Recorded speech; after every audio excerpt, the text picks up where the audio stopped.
My name is Ryan Metcalfe. I am National Coordinator for an organization called KIMO, Kommunernes Internationale Milieubranche. And I'll come in and talk about that in a minute. I'll be talking to you today about that network, about this network that we have created in another Interreg project called PowerBio. And then I'll talk about some of the progress that we made in that network and what our plans are, and some of the things that we work with. And then I'm going to get into how science can feed into networks. What kind of things are important for networks like KIMO and for this coastal network that we're working with. And hopefully that'll lead into some discussion and questions at the end. So that's the idea. Yeah, I guess we can watch the slide. KIMO is a network, like I said, and it's both a Danish network and an international network. I guess we'll take the international network to start with. We've been around since 1990, where there were 4 municipalities that decided that these issues that affect the coastline, they were too big for them to handle all by themselves. So they needed to make a network to be able to influence, especially European policy and international policy. So there was a Danish network called Esbjerg, and there was a network here, Aberdeen, Shetland, and then one here that's no longer our network in Norway. And those 4 municipalities got together and signed a declaration and made KIMO. So since 1990, we've grown. And you can see the map today. I have responsibility for 19 members in Denmark. We have members, most of our members in Holland, down here. We have 1 member in Germany. Now I have to get this right because my German is not very good. It's called Insel und Heiligtumsland. Is that close? It's these islands off the coast that have their own network, but they've joined our network. For support. We actually do have Platinum in Lithuania as a member. They're not very active, so if you do know people in the municipality, we always want to get in touch with them and try and get them involved in projects and some of our work, get them more involved. But they're hanging way out in the periphery, so we want to get them more involved. I'll go back, there's a couple more things. What we do in KIMO is we try to, for the first, support our members in any of the concerns that they have. So if there's pollution coming onto the beach, it could be oil, it could be marine litter, it could be paraffin, those kind of things, we want to support them and try and make changes politically or also structurally that will reduce these pollutions and reduce costs for the municipalities. We also want to increase the knowledge base for our members and also generally. So that's where science comes in. And we have good partnerships with both universities and also big organizations like OSPAR and HELCOM. And that way we also try and influence policy. We work a lot lately about sharing best practices, collecting and sharing best practices. And that's one of the things that we're doing in this coastal network, the PowerBio network. So looking at this Interreg project called PowerBio. Now, your project is also Interreg, so I sympathize with all the things that you're dealing with at the moment. I won't get into them, but you know what they are. It's good to get a lot of people together and all these ideas and to work on projects, but they're also administratively difficult. PowerBio is a Interreg. What's it called? Irkutsk and Region Zealand project. So it's kind of a Baltic area between Sweden and Denmark. And so we have from 2023 and 2026 a focus on circular use of beach wrack. So things that are washing up on the beaches, can we make it into high value products or other uses? And so I worked with what's it called? Not algae group, but a town seaweed group. I'm trying to change it from Danish to English. Sorry, it's eating into my brain in Danish. And so our partners had a focus on seaweed and eelgrass, but there were also other groups that worked on clippings, grass clippings, and hay clippings, and those kind of other biodynamic products, biological products. These are our partners, and you probably recognize some of them. Management is there, and there's a business hub in Faster, but there's also the one in there's a Sulzer, which is a company just outside of Malmö, and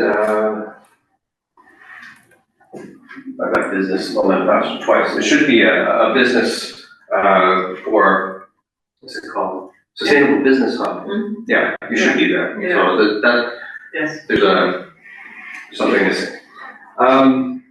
So I was a coordinator from KIMO Denmark for this part of the project, and my principal task was to create the coastal map.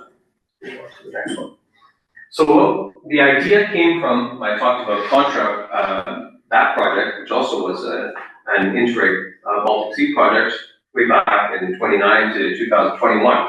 And a lot of the same partners came into the Power Wire project, and they said, well, this was an idea that was created, a network in Contra, but we haven't been able to keep it going, and we'd like to try and keep it going.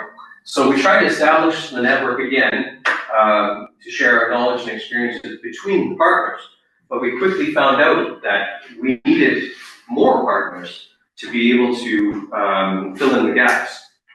And so instead of just keeping it within our group, we decided to work on trying to expand the network, and so give new insights to the challenges that we had with beach Wrack. So, on to the next one. So what we did was we held a workshop back in December 2024, where we tried to brainstorm and see if we're going to continue this network, what kind of actors do we want to have in the network, what kind of subjects do we want to work with, where can we reach out? Where can we pull people in? And how often do we want to meet? What is the form of this network going to be? And so all those things, we did a mind map, which comes up in the next one. This is, sorry, it's in Danish, but it's a little bit difficult to translate all those good ideas. And this is graphically quite nice. I found out that coastal resources is the one that's the biggest, that everybody wanted to make sure to have a focus on. Management of the coast is one of the things. Environmental effects. Erosion was a big problem for our coastal municipalities. And then having circular building materials out of some of these beach Wrack products. So lots of things that we could take and work with. And we found out that the most important things that we wanted to look at to start with was the innovative collection for increased use of this material. What kind of barriers? There's a lot of legal problems to get over. So to be able to move this stuff from the beach and then actually make it a resource, because it's considered a waste product in Denmark. And so if it's a waste product, then you have to go through this long process to get it make it into a product. So could we use that also with this stuff to help with coastal management? And then you have to balance the municipal goals with the citizens' goals. So this stinky stuff that's washing up on the beach, and that's a problem for the citizens, but it's also a problem for the management of the city for another reason. And then they have to use a lot of resources to work with it. So do we move it just because it's stinky, or do we move it because we can, if we want to do something with it, can we get a circular economy going? Maybe get some resources out of it. Yeah, and then the other thing is environmental impacts on the marine environment and biodiversity. So these were questions that scientists would help us to answer. Now, I'm going to try and read this mission because we put a lot of work into trying to figure out what it was going to be. But it brings together actors from Denmark and Sweden across disciplines, sectors, and municipalities to promote sustainable management and use of beach rack. Now I think it's because it's translated directly from Denmark, so it's Danish, so it's beach rack.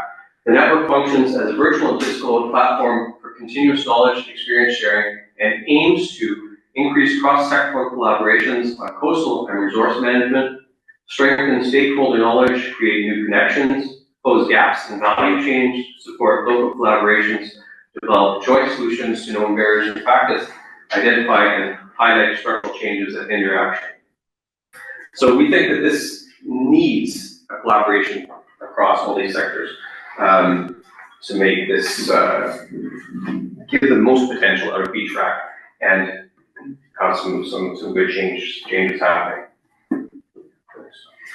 So what we did was we started the network by kicking it off and making a homepage on the KIMO site where people could come in and get some information about the coastal network. And it's in English, so that even though it's going across from Danish to Swedish, then everybody could probably understand what's going on here. And we also have the landing page for LinkedIn. That's where members can come in and join the network. And then keep tabs on all of our activities.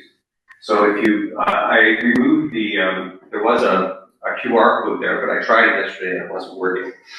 So I took it off, just so it wasn't confusing anybody. But I can send that link if anybody wants. So we had our official kickoff on the 2nd of June, 2025, which was a really great experience. We rented these good rooms in Copenhagen to make a workshop room. And it was very intimate and gave us a lot of opportunities to discuss. And you'll see pictures from both the kickoff and some other network events there. It gave opportunity like this to be able to present things on a big screen and then break out into groups and discuss. So what we did in June was we looked at floating solutions for the collection of seaweed and eelgrass, and I'll get into all of these just shortly. And then artificial intelligence, and in August we looked at all the rules and regulations, and in November we looked at some other concerns that people had, was cadmium in the beach rack, and then how can we use this? Is there a way of trying to make a value chain to use these this beach rack?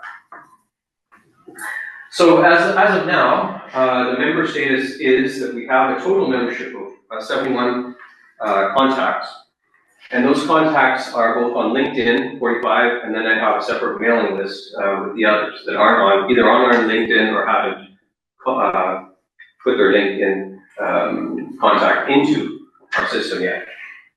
So if we look at how it's developed from August, we had Power Bio partners, which were the majority of the people in the network, to now, which is slightly more people coming in from outside the project. So that's also nice to see that we're getting a balance of people that know the project, and then we can get ideas coming from the outside.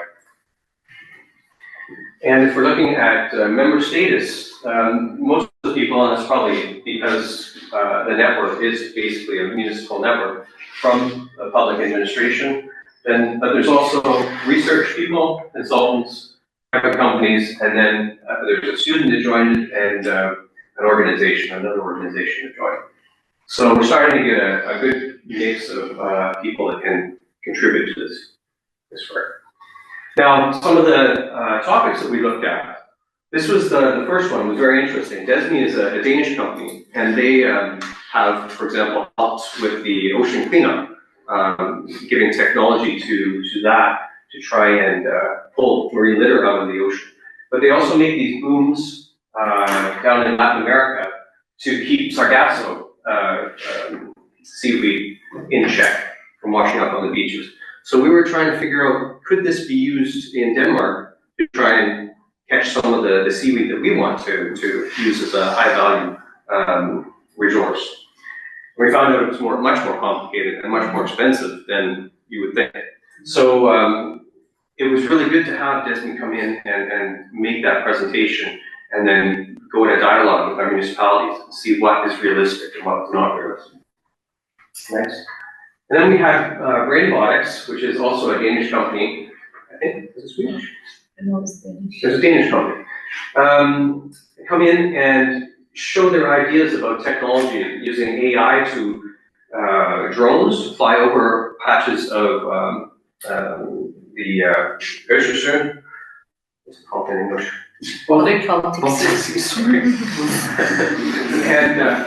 and identify where these floating images are, and then send a robot to try and collect it.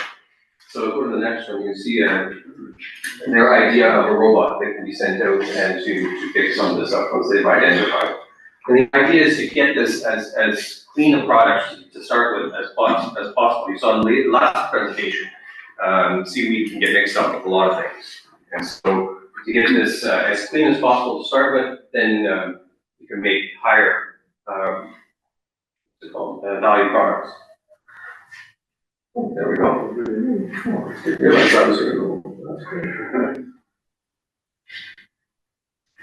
Yeah. So anyways, nice and slow, wins the race.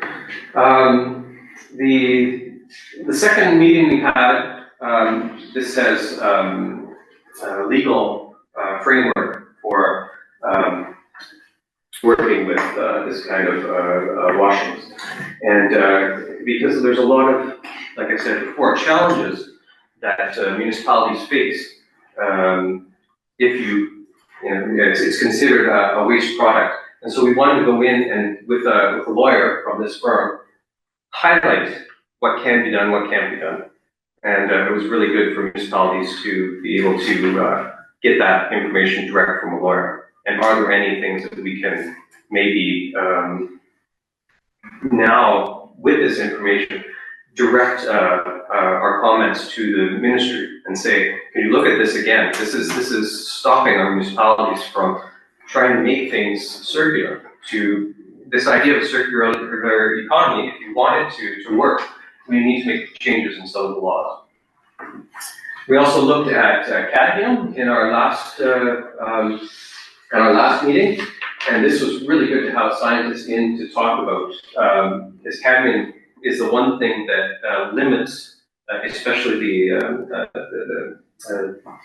the beach wrack from Denmark, to be used on fields or in compost, because if it gets over a certain value, then you have to then you can't use it. So we found out that there's really nothing you can do about what's in the environment, and what's in the environment is really not that big at all from these measurements, but it's still catching some of this cadmium, and I think what he said was that the average was just around that point. So there's a tipping point there, and it varies quite a bit, but the average is just below, I think, the law's what's it called, criteria. We'll move on to the next one. And then the last thing we talked about was how could we, through different, how can we make different products? These products from the beach wrack for coastal protection, for biogas, and for composting, and what's required. And so we had a university professor from Roskilde University come in and give his idea on how we could best work with these processes to give them some good products at the end. That was very interesting. Next one. So I thought about it a little bit about what kind of needs of networks like KIMO or PowerBio could use from scientists. What kind of support is relevant for our work? Well, if you take the next slide, I think the first one is creativity and innovation. Well, sitting in municipalities, I know employees, they have the daily work that they have to do, and they have very little time to be creative. They have one job to do, or many jobs to do, or too many jobs to do. But if they want to make things, develop things, they don't have time for that. So the scientific community can help us look at problems in a different way, in a more creative way. Maybe you're used to trying to find solutions, trying to find hypotheses, and work towards some good good experiments to support that or reject that. So it's another way of thinking, and I think can provide a lot of inspiration to municipalities that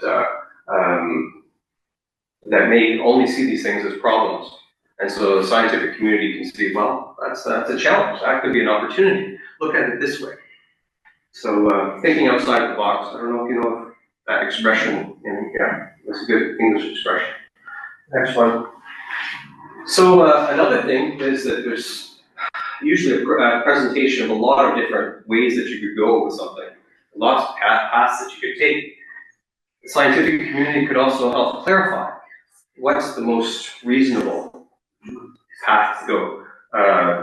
This could be many ways. It could be economics, it could be biology, it could be chemistry, things that they may not be considering. And I think scientists could give a good maybe direction, maybe not complete direction, but an idea of which direction to follow. They're always searching for a clear path ahead, and there's a lot of resources that are involved in municipal work. So they only have limited resources to work with, and that's another constraint that maybe scientists could help by presenting, things to consider. And working together to try and find that best way forward. That's something that I think is very important. One thing I know that my politicians are looking for in municipalities is accurate information. If they don't get accurate information, they come back to me and say, I just said something to this person, and I found out it's not right. And now they're going to go to the news, or somebody's going to report it, and then he's not mad at the world, but he's mad at me. So to make sure that the information that municipalities are getting, that politicians are getting, are correct, or as correct as possible, and science-based, is not just based on some sort of whim or information you find on YouTube, but it's real. There's real science background in it. This can also be used in a network like KIMO as evidence that we can use to build arguments and then try to lobby politicians to make changes in the laws, make changes, in structural changes as well. And this could also help choosing between difficult decisions.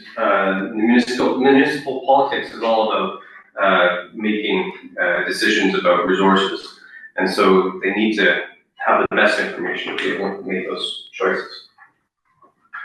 One thing I think is also something that we really need to have is this reality check. It's not always that you can do everything you want to do, and it's not always that that goal that you've set there is reachable. So to manage expectations is also something that the scientific community can help networks work with. Ground some maybe dreamers, I say, people that like to put things all over the wall and are not realistic in their goals. So to define limitations, define barriers, but also be able to let them propose things, but make sure that the outcomes are realistic. Yeah, I think that's the last one. Communicating results, yeah. This is also very interesting, and something I've met in my work with OSPAR as well. Science is very difficult for people to understand, especially if it's coming from a scientific paper. So the way that the information is presented to networks or presented to politicians is important. Politicians get a lot of documents that they have to read through, and they're more and more looking for a one-page summary of something to take with them. And the concept of using an infographic is something that's being more and more used, especially in OSPAR and the work in OSPAR. And I think that that helps as well. So this is just an example I found on the net. It doesn't mean anything. Yes. So the next one here is what is the role and responsibility that researchers can assume in the long term to strengthen and promote networks in a sustainable manner? And I only have a couple slides left, so get ready for any discussion that you have. So these are some ideas to support networks. Join the network. That's the first thing. Make sure that you make your voice known, and stick fingers in the ground. See what the needs are of that network. There's a lot of missing information out there, and a lot of places that these things can be filled in. Participate in the discussions. Share the newest knowledge. That's something that we're missing in my coastal network. There's not a lot of interaction on LinkedIn yet. And I'd like to get people to post, there's a webinar coming up. There's this great research that we found. I'm going to try and make a knowledge database, put that together so that network members can go in and find some knowledge. But I need some research to help feed into that. Don't be afraid to ask about research needs.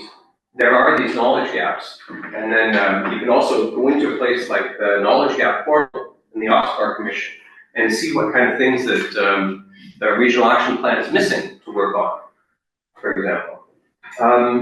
Help us with network building, make connections, reach out to establish effective consortiums for new projects, and share knowledge about funding opportunities. That's always welcome. And then the last one there is help with writing applications for funding. And I know that the people in my networks, a lot of them don't have experience with writing funding applications. So it's something that I think could also be very valuable. Anyways, that's what I had to say, and I hope that it gives some inspiration to your work here in ECONUT. And yeah, it's open for questions. Discussion.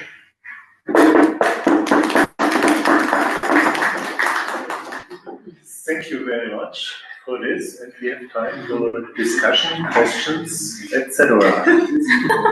Yeah, from my side. So the KIMO network is mainly built up from municipalities, and in my experience, municipalities, their time and energy to put into ideas like that is often very limited. So my question is, how do you actually engage new communities and keep the municipalities, and how do you keep the engagement up? And are there partners in your network that are actually happy to take part in environmental protection projects like that, not only as an associated partner, but also as full partners?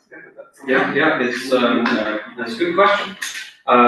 It depends on the municipality, and it changes. Now that we've had municipal elections in Denmark, I have a whole new group of politicians that are coming into my next meeting, and so I have to start almost right from the bottom and teach them about KIMO, and teach them about marine litter and marine issues and all of that.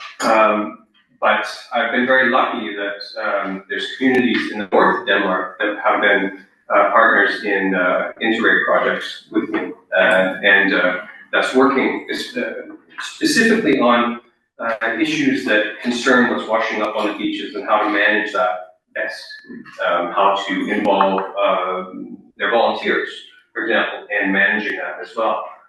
There's a nice system in Denmark at the moment that came out of this project where you put it's like a bin, but it's made of pounds? Yeah, so it's a nice sized bin, just with a sign on it that says, if you collect marine litter, put it in here, and then the municipality takes it away. This has reduced, a lot of the work that the municipality has to do to clean up, and people just naturally see that, and they and they use it. So without very much effort, this project result has been adapted and used quite readily. Something you said at the beginning there, I kind of stirred it around. Now, how do you engage like new municipalities? What's their selling point? Because in Germany, you have like one municipality. Yeah, it's a different structure in Germany, so it's been difficult to engage municipalities on that level. But in Denmark, there's a lot of focus at the moment on nutrients flowing into the seas and how that's affecting the oxygen levels and nutrients in the seas. And municipalities are working on these plans at the moment. So a lot of them are engaged at the moment and aware of these issues. There's a lot of my municipalities that are members that have been from way back, and they can see the value in it. They've been to our meetings where we have also an interactive part of the meeting where they can say what's going on, what kind of good work is being done in their municipality that they would like to share. And that always tends to give a good discussion, and they end up exchanging information and having agreements to meet afterwards to work maybe on that specific issue. So the knowledge sharing is one thing that they appreciate quite a bit, both in Denmark and also internationally. So when we have our yearly international conference and meeting, that's also a point that we stress, is that the information sharing. Thanks for the presentation and good insights on how we can activate researchers to fulfill some of the gaps. I was interested and curious on your slide where you present that we need accurate knowledge, like because of the politician had problem. Sometimes we say one thing and second. Can you elaborate on that? What do you define as correct and accurate knowledge? Well, it's probably difficult to define what is correct and accurate, but as scientific based, so that information, the politicians may see something on the internet that is inaccurate, or something that is a rumor, but it's not based in fact, and that more and more of that is happening. So I think they need to be pulled back to say, well, this is what the science says, and to try and back that up as much as possible. So to get to refer back to the grounding science. Mm-hmm. So it's most about, sorry, let's just follow up. Something that is in the news, could be lobbying organizations that are throwing some doubt, and then you have to, It could be other politicians throwing doubt too. We had a case, was it last year or the year before, where there's the European European vote coming up, and there's some Danish parties that were against the plastic lids. Now, I've been working with plastic washing up on the beaches for the last 10, 15 years and collecting these lids pretty well every time I'm on the beach. And had a collection that I showed, and it was part of the data that was collected in OSPAR that led to the changes to keep the lids tight on the plastic bottles, and so they don't fall off. And that's just a simple thing that you can do to promote that this lid should stay and then go into a recycling system and not be thrown on the ground where it can wash into the gutter and out to sea. But there were some politicians that were trying to show that this was impossible to drink out of cups or bottles because it kept hitting my nose, and I mean, the arguments were just incredibly stupid. Mm-hmm. But it could be a popular argument because other people were annoyed that, oh, this is a change that is making my life difficult. Mm-hmm. First word, wrong, but it's, and so I came up with an article where I was showing the background research about all these caps that we were finding on the beaches. And that was the reason why. It wasn't to annoy people. There was a good reason for this change being made. Just as an example. I have a question. So you said that, well, scientific papers are really hard to understand, which I get, because even I, as a scientist, find it sometimes really hard to understand other scientific papers. But isn't there any chance, like, when I produce a scientific paper, because that's what I'm trained to do, but I want to communicate that in a more understandable way, like, is your network also able to help in that case? Or how does it usually work? Because that sounds like a lot of work. And that would fall back to the coordinator. I doubt that we could help with that. I would hope that it could be built into, I don't know, the proposal, maybe a project proposal or something, that communication is a part of that. Yeah. So when you are making a scientific proposal, you say that I also want to communicate this in a way that's that people can understand, you know, the layman can understand. And it's not because it's going to cost a lot, but it just costs extra time, right? To summarize and make it, maybe hire somebody that's graphical, that can present it in a good way. So something to think about that way. Yeah, because I think that's really a problem sometimes, because we are trained to do the scientific part and we are trained to give presentation at scientific conferences, but sometimes the information gets stuck there because it's not really understandable. Yeah, and it's a shame because that's where it sits, and it doesn't get spread out because people just don't understand it. It's maybe an issue which is solving at the moment by more and more journals are asking for a graphical abstract. But then KI comes in and taking and often misinterpreting these graphical abstracts. So the first response you get on Google then is sometimes even absolutely wrong. And that's really the next thing that's a problem. But there's no solution yet. I'm glad I didn't get into that. Issue for another time. Just another question is this something, let's say, sustainable, so it will have a long perspective of decades, KIMO, or? Well, KIMO's been around since 1990, so we've got a good track record and we've got a good name, reputation. I'm more worried about the coastal network because now that the funding's gone, I have to go kind of down in my commitment to it.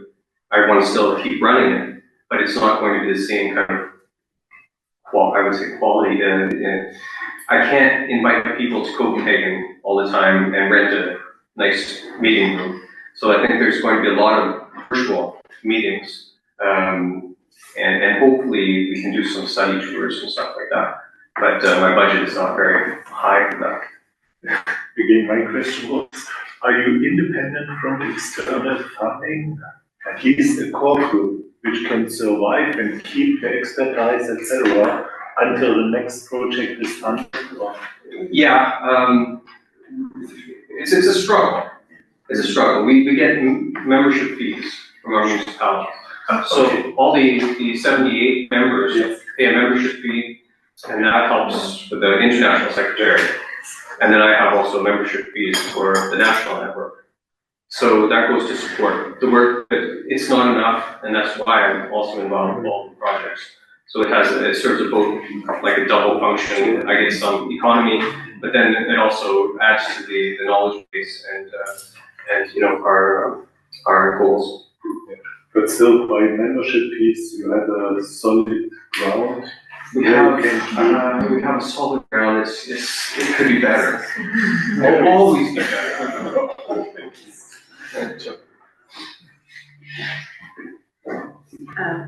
Another question, completely different direction. So in Germany, we also have the problem that the beach wrack is considered a waste, which makes it really hard to work with it because every time I want to do something with it, there's somebody like, oh no, but this is waste, I cannot use it for something.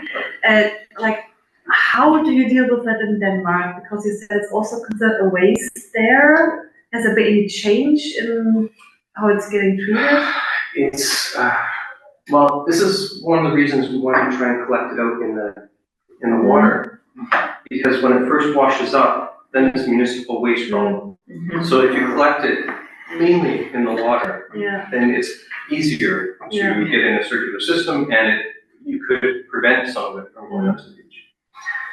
When it gets onto the beach, then it makes it more complicated. First, it's more difficult to use as a high-value product. So what my municipalities have been looking at, are the ones in the project, was using it for coastal erosion prevention. And that has been easier to do because you're not really moving it enough. You're just moving to the back of the beach. And that way, it's still naturally on the beach. So the government has been more loose, I guess, in interpreting that. So that's one of the results from the project that was positive. It seemed to be something that they were testing and was working. So there's that. The composting, it can be done, but it runs into the problem of cadmium poisoning. But it is a real challenge. So we're going to be, if I can get some of the people activated in the network to try and communicate with the government, and then see, is there anything that can be done about this? This is what we're running into. Further questions? No. So thank you once again, Brian, for this interesting presentation. And a lot of feedback. Great, that was great. Thank you very much.